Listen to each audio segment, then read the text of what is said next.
Salut, c'est Landry pour une nouvelle vidéo consacrée au Marvel et aujourd'hui c'est un film, un personnage sur le film Iron Man 2. Et aujourd'hui, pour cet épisode d'un film, un personnage, je ne veux pas de musique parce que c'est un moment assez important pour moi, c'est un petit peu une sorte de mea culpa parce que le personnage que j'ai préféré dans le film, c'est War Machine. Ces paroles sont les paroles d'un homme tourmenté, avide d'amour pour autrui et qui ne sait plus où se placer. Depuis ce moment gênant, Landry a décidé de se réfugier dans une cabane dans un arbre qui se situe entre Arcachon et Strasbourg. Rest in peace, Landry. Alors oui, c'est un des personnages que je déteste le plus dans le Marvel Cinematic Universe, et tout confondu, mais c'est vrai que il envoie du lourd.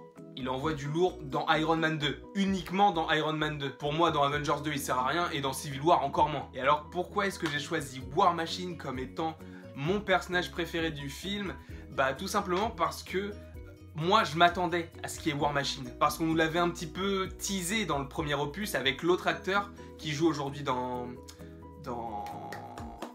Empire, il s'appelle Terrence Howard je crois, et en fait dans le premier volet des aventures d'Iron Man, il regarde l'armure grise, donc la première entre guillemets qu'il a créée dans son laboratoire, il la regarde et il lui dit la prochaine fois mon pote. Alors moi cette scène elle m'a fait ultra plaisir parce que je savais qu'il était War Machine et je m'attendais à un truc de fou. Et donc dans le 2, bah honnêtement j'ai pas été déçu parce que c'est vrai que ça va dans une continuité, bon même si c'est pas le même acteur, je l'ai vraiment trouvé intéressant, et le fait qu'il ait un conflit.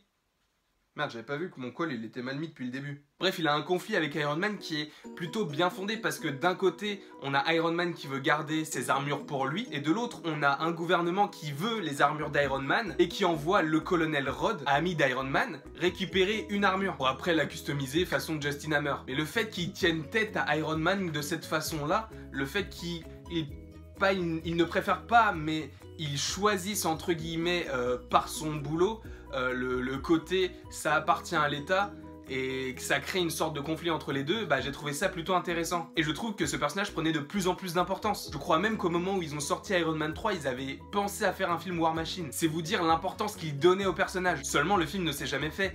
Et heureusement. Donc oui, peut-être que ça vous surprend, mais moi en fait c'est surtout dans Avengers, l'ère d'Ultron et dans Civil War que je l'ai trouvé vraiment inutile. Et en plus, moi Iron Man 2 c'est pas vraiment un film qui m'a beaucoup plu.